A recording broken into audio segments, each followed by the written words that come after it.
J'ai été très malmené au lycée, mais mon mari m'a persuadé d'assister à la réunion, en me disant que ce serait la meilleure des vengeances.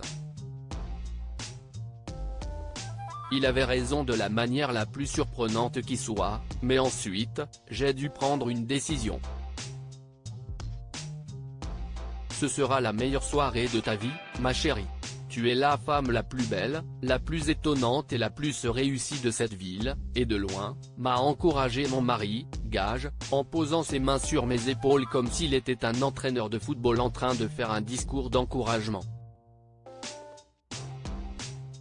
J'ai acquiescé, même si la situation m'a fait retourner dans notre chambre et m'a poussé à me cacher sous les couvertures. Nous allions à la réunion des anciens élèves de mon lycée, ce qui est normalement excitant, non?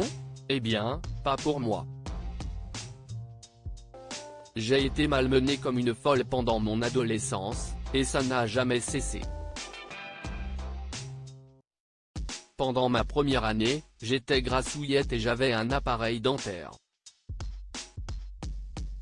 Ce n'était pas la meilleure combinaison. Les filles populaires se moquaient de moi, et j'enviais leur physique maigre et leur sourire parfait. Ma mère me disait souvent que je serais bientôt l'une d'entre elles. Hug. Non, merci. Je voulais juste qu'elle me laisse tranquille. Ma deuxième année a mieux commencé, car j'avais perdu beaucoup de poids et je ne portais des appareils de rétention que quelques heures par jour. Mais soudain, mon visage s'est couvert d'acné et la reine des brutes de notre classe, Anya, a décidé qu'elle me détestait plus que jamais. Burk. Regarde ces boutons.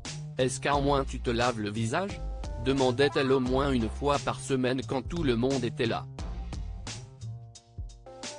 Elle le faisait aussi en présence des garçons, et très vite, ils se sont joints aux brimades. Quand un garçon, Markson, m'a invité au bal d'hiver cette année-là, j'étais folle de joie. Mais il s'est avéré que c'était une farce montée par Anya. Oui, c'était un cliché. Mais ça m'a quand même fait très mal. La première année a encore été mauvaise, mais j'étais tellement concentré sur mes notes que j'ai essayé d'ignorer tout ce qui se passait. La dernière année, j'ai surtout gardé mes distances et je n'ai jamais participé aux activités typiques des aînés. Je n'ai perdu tout intérêt, parce que les gens de ma classe semblaient me détester.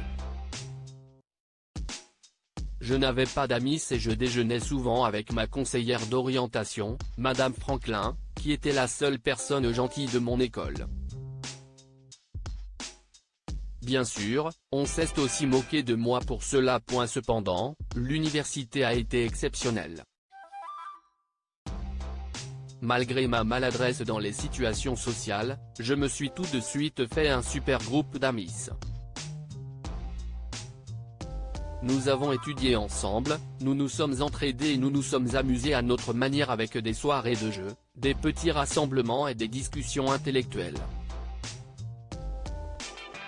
Je n'aurais jamais cru que la vie serait si douce avant de rencontrer Gage. Il était comme moi, à quelques différences près qui rendaient tout agréable. Je n'avais jamais imaginé qu'il m'aimerait en retour, mais si est ce qu'il a fait. Nous avons obtenu notre diplôme, trouvé un emploi, emménagé ensemble et nous nous sommes mariés. Nous avons continué à voir nos amis pour des soirées de jeux et des fêtes, qui étaient fantastiques. Si est vrai ce qu'on dit, il suffit de passer le cap du lycée et tout s'améliore. Cependant, les cicatrices de mon enfance sont encore profondes, et je n'avais pas l'intention d'aller à la réunion. Mais Gage m'a convaincu du contraire. Il m'a dit que ce serait le moment idéal pour me venger d'eux, parce que j'avais ma propre entreprise, que je gagnais plus de 6 chiffres, que j'étais mariée et que j'étais plus heureuse que jamais. Tout a bien commencé à la réunion. J'ai salué quelques personnes, j'ai serré Madame Franklin dans mes bras et j'ai bu un peu. quelques enfants timides qui n'avaient pas beaucoup d'amis sont venus bavarder un peu, ce qui était sympa. Mais si est Anya qui m'a trouvé. Elle arborait le sourire le plus faux du monde en se remémorant le bon vieux temps. J'ai lu quelque part que les brutes ne se souviennent pas de tout le mal qu'elles ont fait aux autres. Manifestement, ce n'était pas le cas, ou alors elle délirait. Ce sont de vraies chaussures Prada. Ou des contrefaçons? Probablement une contrefaçon, n'est-ce pas? Demanda-t-elle, mi-souriante, mi-moqueuse. Elles sont vraies, ai-je répondu, soudainement enhardi par son expression. Je ne jugerai jamais quelqu'un sur ses vêtements ou son argent, mais elle se sentait manifestement peu sûre d'elle à l'idée que je porte des choses chères. Marcson et quelques-uns de ses autres amis se sont joints à elle et ont essayé de faire rire mon mari à propos des pitreries auxquelles il se livrait au lycée et du fait que j'étais une geek. Cependant, Madame Franklin a interrompu l'événement et a demandé à quelques personnes de parler sur scène de leur vie et de ce qu'elles se rappelaient du lycée. Au bout d'un moment, elle a appelé mon nom et ma nervosité, qui aurait dû augmenter à ce moment-là, a disparu. Complètement. Je suis monté sur scène et j'ai parlé de ma vie. Mon diplôme summa cum laude. Mon entreprise. Mon mariage. De la réussite de mon mari. En terminant, j'ai regardé Anya, et j'ai vu qu'elle était malheureuse. Je sais que c'était mesquin de me sentir un peu joyeuse à cause de ça. Mais peu importe. Je méritais une victoire. Quand j'ai terminé, tout le monde m'a applaudi, et Madame Franklin m'a murmuré à quel point elle était fière de moi.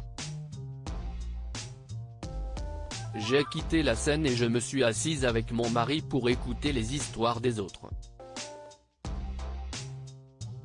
Anya n'avait pas grand-chose à dire. Elle s'est concentrée sur ses souvenirs de lycée. Quand tout le monde a eu son tour, je me suis levé pour aller chercher des verres de vin, mais d'anciens camarades de classe m'ont entouré.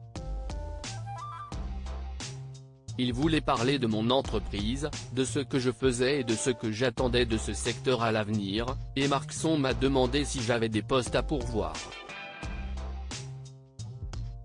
Et elle se tenait sur le côté, lugubre.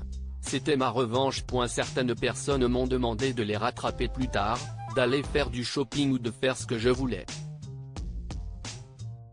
Mais je n'avais pas vraiment envie de me lier d'amitié avec mes bourreaux du lycée.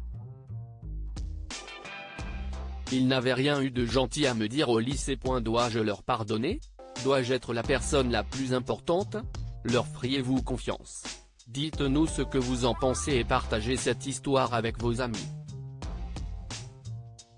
Elle pourrait les inspirer et égayer leur journée.